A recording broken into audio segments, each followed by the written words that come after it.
여러분 안녕하십니까? 대구 경북 소식 전해드립니다. 전국의 코로나19 하루 확진자가 이틀 연속 7,000명대를 기록하는 등 무서운 기세로 확산하고 있습니다. 대구 경북도 100명대 확진이 속출하면서 끝이 보이지 않는 코로나 터널에 걱정과 피로감이 커지고 있습니다. 특정 시설뿐 아니라 일상 전반에 걸쳐서 감염이 속출하고 있습니다. 감염 경로를 추적해서 연결고리를 차단하기 위한 역학조사마저 이제는 무의미해지고 있습니다. 첫 소식 조재한 기자입니다. 대구는 132명 확진으로 5일 연속 100명대입니다. 동구의 한 교회에서 10명, 관련 학원에서 1명 더 나와 교회와 학원 관련 누적 79명으로 늘었습니다. 수성구 PC방 관련 14명 확진돼 누적 33명으로 늘었습니다. 종합병원과 재활전문병원, 요양병원, 주간보호센터 등 고위험시설 6곳에서도 10여 명이 확진됐습니다. 어린이집과 초등학교, 중학교, 대안학교 등 15개 학교에서 23명의 청소년 확진자가 나왔습니다. 확진자 132명 가운데 절반이 넘는 69명이 돌파 감염입니다. 부스트샷이든 어느 백신이든 감염을 예방 효과는 50-60% 생각하시면 되고 중증이라든지 치명률을 낮추는 효과가 80에서 90%라 생각하면 됩니다. 경북은 143명 확진으로 4일 연속 100명을 넘었습니다. 포항에서는 집단 감염이 발생한 병원에서 8명, 어린이집 2명 등 35명이 확진됐습니다. 경산에서는 미인가 교육시설 관련 12명, 어린이집 관련 6명 등 32명이 나왔습니다. 구미 15명, 칠곡 11명, 경주 10명 등 16개 시군에서 143명입니다. 병원이나 학교, PC방 같은 다중이용시설뿐 아니라 가족이나 지인을 통한 일상 감염도 속출하면서 이 같은 확산세는 당분간 이어질 것이란 전망입니다. 워낙 많이 나오니까 어떤 심층적 역학조사보다는 내가 확진이 되고 나면 내 주위의 사람, 가족, 지인 중에 누가 접촉이 됐나 이 사람들 빨리 검사해갖고 격리시키고 이거밖에 최선의 방법이 없는 거예요. 병상 가동률도 대구 63.6%, 경북 79.1%까지 치솟았습니다. 방역 인력의 피로도가 높아지면서 의료 부담은 점점 가중되고 있습니다. 방역 당국이 가용한 모든 자원을 활용해 대책을 추진하고 있지만 확산세를 잡기엔 역부족인 상황이 이어지면서 위기감은 갈수록 커지고 있습니다. MBC 뉴스 조재한입니다. 네, 이처럼 확산세가 끊이지 않는 것도 문제입니다만 고령층은 훨씬 더 큰 위험에 노출돼 있습니다. 현재 국내 위중증 환자의 83%, 코로나 사망자 가운데는 92%가 60세 이상입니다. 정부는 12월을 고령층 3차 접종 집중 기간으로 정해 접종을 독려하고 나섰는데요. 방역 당국뿐 아니라 어르신들도 일상과 건강을 모두 지키기 위해서 애를 쏟고 있습니다. 그 현장을 손호민 기자가 담았습니다. 동네 행정복지센터에 어르신들이 모였습니다. 신분증을 내자 추가 접종이라고 적힌 스티커를 붙여줍니다. 세 번째 백신 접종까지 마쳤다는 인증서입니다. 식당이나 목욕탕 같은 거 가실 때 이거 보여주시고 들어가시면 됩니다. 감사합니다. 어르신들은 스마트폰이 없거나 모바일 접종 확인서를 쓰기 어려운 경우가 많습니다. 경로당과 복지관 등 가고 싶은 곳을 자유롭게 다니기 위해서 기꺼이 발품을 파는 겁니다. 스마트폰에 여기 뭐 찍어가 하는데 그거는 우리 배아도 금방 잊어버리고 못 하겠더라고. 그래 이게 있으니까 이제 이거 가지고 주면은 될 것 같은데. 이번엔 335 모여 복잡한 방역 패스를 공부합니다. 어디에 갈 수 있고 어디는 못 가는지, 몇 명까지 함께 갈 수 있는지 꼼꼼하게 적고 다시 확인해 봅니다. 백신 추가 접종을 하지 않은 사람에게는 적극적으로 접종을 권유하기도 합니다. 어렵사리 되찾은 일상을 다시 빼앗기고 집 안에서만 갇혀 지내던 예전으로 돌아가고 싶지 않기 때문입니다. 안 맞으신 분들은 여기는 겁내지 말고 괜찮으니까 모든 분을 위해서 나 자신도 이해하고 여기는 접종하시기 바랍니다. 정부는 60세 이상 어르신은 접종 완료 후 3개월이 지나면 추가 접종을 받으라고 강력하게 권고하고 있습니다. 고령층을 중심으로 가파른 증가세를 보이고 있는 사망자와 위중증 환자를 최대한 줄이기 위해서입니다. 대구시도 경로당과 노인복지관은 추가 접종자만 출입하도록 제한하고 고령층이 많이 이용하는 다중 이용 시설에 대한 방역을 강화하고 있습니다. MBC 뉴스 손은민입니다. 코로나19 집단 감염이 발생할 때 가장 위험한 것 중 하나가 바로 요양시설입니다. 정부가 요양시설 방역 대책을 강화하고 있는 이유인데요. 하지만 요양시설에서 일하는 노동자들은 별다른 수당이나 지원 없이 그야말로 혹사당하고 있습니다. 이 소식은 윤영균 기자가 취재했습니다. 민주노총 전국 요양서비스 노동조합의 설문조사에 따르면 요양보호사 70% 이상이 주 2회 이상 코로나 검사를 받고 있습니다. 하지만 코로나 검사 시간, 결과를 기다리는 대기 시간을 근무 시간으로 인정받은 경우는 7%에 불과합니다. 누구보다 먼저 백신을 맞아야 하지만 백신 휴가 제도도 없고 자가격리를 한 사람 중 절반 이상은 급여를 받지 못하고 있습니다. 이런 가운데 정부는 최근 요양보호사들에게 주 7회, 그러니까 매일 코로나19 검사를 받으라는 지침을 내렸습니다. 신체적으로도 너무 힘들고 그다음에 그 근무 시간 이외에 그 4시간을 내서 계속 검사를 받으러 가는데 그 시간을 무급으로 처리해서 진행을 하니까 우리는 또 계속적으로 시간적인 그런 것도 보상을 못 받고. 현재 요양시설의 인력 배치 기준은 2.5대 1. 요양 대상자 25명을 휴가자와 교대 근무자 등을 모두 포함해 요양 노동자 10명이 24시간 돌보는 셈입니다. 코로나19 확산 이후 청소와 소독, 돌봄 서비스 등 노동 강도는 크게 늘었지만 인력은 그대로인 상황입니다.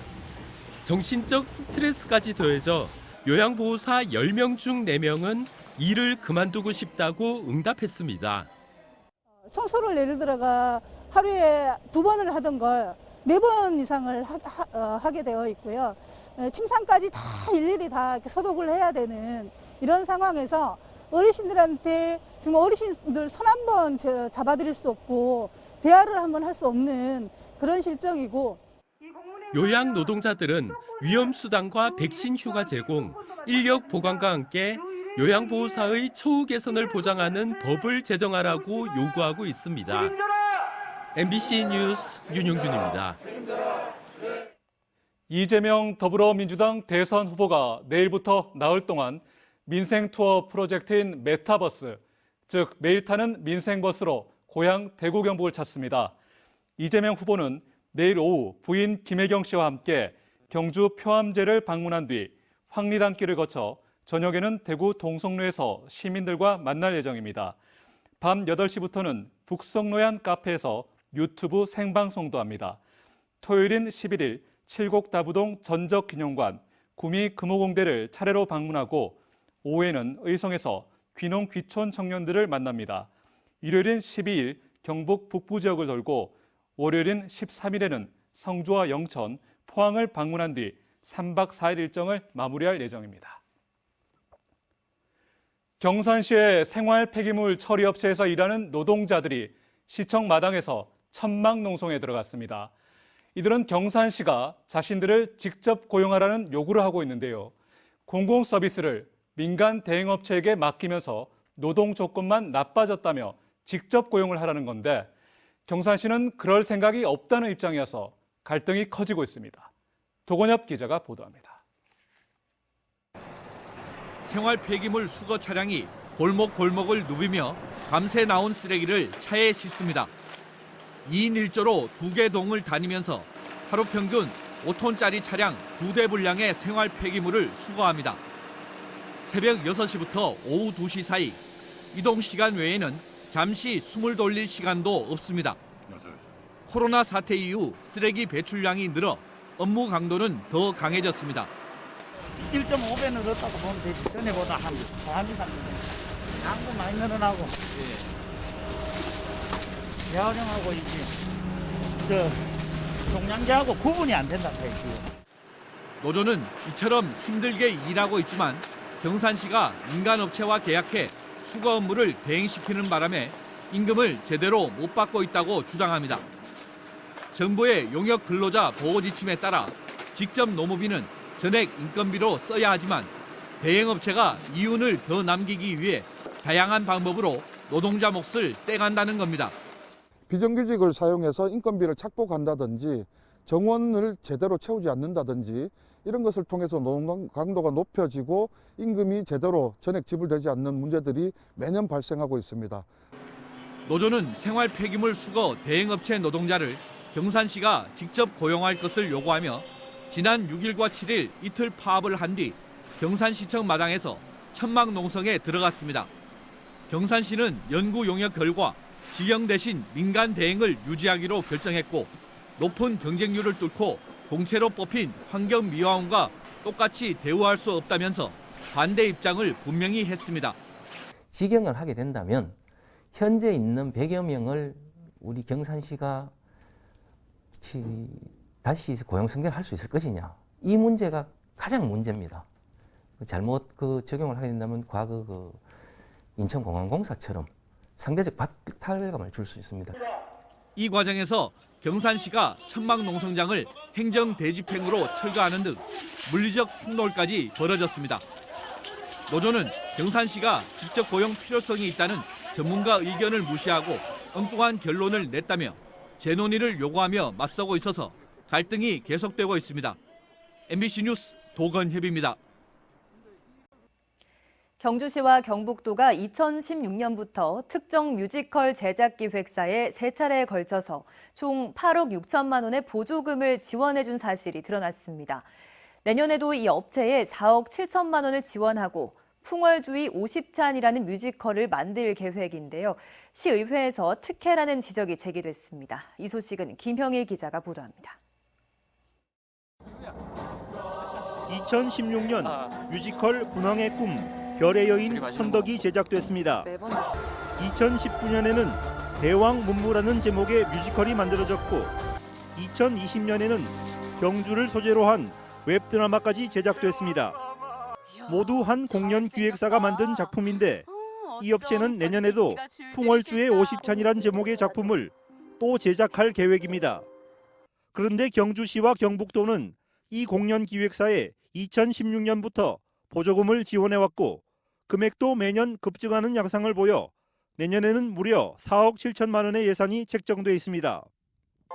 이 업체가 매번 뮤지컬을 기획해서 먼저 제안을 하면 경주시와 경북도가 보조금을 함께 지원하는 일이 수년째 반복돼 왔는데 최근 열린 경주시의회 예산 심사 과정에서 특혜 의혹이 제기됐습니다. 매년 이런저런 핑계를 대면서 이렇게 예산이 올라오는 것에 대해서는 아주 부적절하고 한 생각이 들죠. 뮤지컬이 경주에서 공연을 해도 그렇게 시민들한테 호응을 많이 받고 있는 건 아닙니다. 더구나 내년에 공연될 뮤지컬 풍월주의 50차는 2025년 열릴 에이펙 정상회의를 경주로 유치하기 위해 홍보용으로 기획됐는데 과연 효과가 있을지 의문입니다. 이 뮤지컬은 경주와 안동에서만 공연될 예정인데 코로나 시국에 에이펙과 관련된 외국인들의 초청이나 관람조차 힘든 상황에서 도대체 누구를 대상으로 홍보를 하겠다는 건지 집안 잔치에 불과하다는 지적이 제기되고 있습니다. 에이펙 유치를 하기 위해서 뮤지컬을 해서 어떤 효과가 있는지 그것도 사실 검증된 바가 없습니다. 경주시는 해당 공연 기획사가 매번 좋은 콘텐츠를 제안해 왔기 때문에 보조금을 계속 지원하고 있을 뿐이며 이 업체에 대한 특혜는 전혀 없다고 해명했습니다. 이런 공연을 통해서 우리 경주의 위상을 높인다면 앞으로도 훨씬 더 경주가 더 많은 관광객을 유치할 수 있지 않을까 생각합니다. 우리 지역 특채에 맞는 작품이고 해서 저희들이 지원을 하는 것이지 이 업체에 대해서 특혜를 주는 것은 아니다. 특혜 논란을 빚으면서 경주시의회가 예산 심사 과정에서 내년도 뮤지컬 보조금 예산에 대해 어떤 판단을 내릴지 관심이 커지고 있습니다. 하나의 공연 기획사가 수년 동안 경주의 뮤지컬 제작을 독식해온 구조에는 근본적인 문제와 한계가 있습니다. 경주를 대표할 문화예술 콘텐츠가 제작될 수 있도록 투명하게 공연 기획사를 공개 모집하고 공정하게 경쟁하는 시스템 도입이 시급합니다. MBC 뉴스 김형일입니다.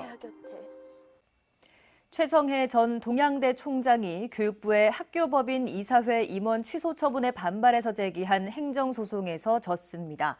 대전지법 행정 2부 오영표 부장판사는 오늘 최 전 총장이 교육부 장관을 상대로 낸 임원 취임 승인 취소 처분 취소 청구 소송에서 원고 청구를 기각했습니다. 재판부는 사립학교법상 임원 취임 승인이 취소된 이후 5년이 지나지 않은 사람은 임원 결격 사유가 있다면서 이같이 판결했습니다. 재판부는 이사 승인 취소 전에 이사직에서 사임했더라도 규정상 임원 취소 여부를 결정한 사유는 존재하기 때문에 교육부 판단 대상이 된다고 이유를 설명했습니다.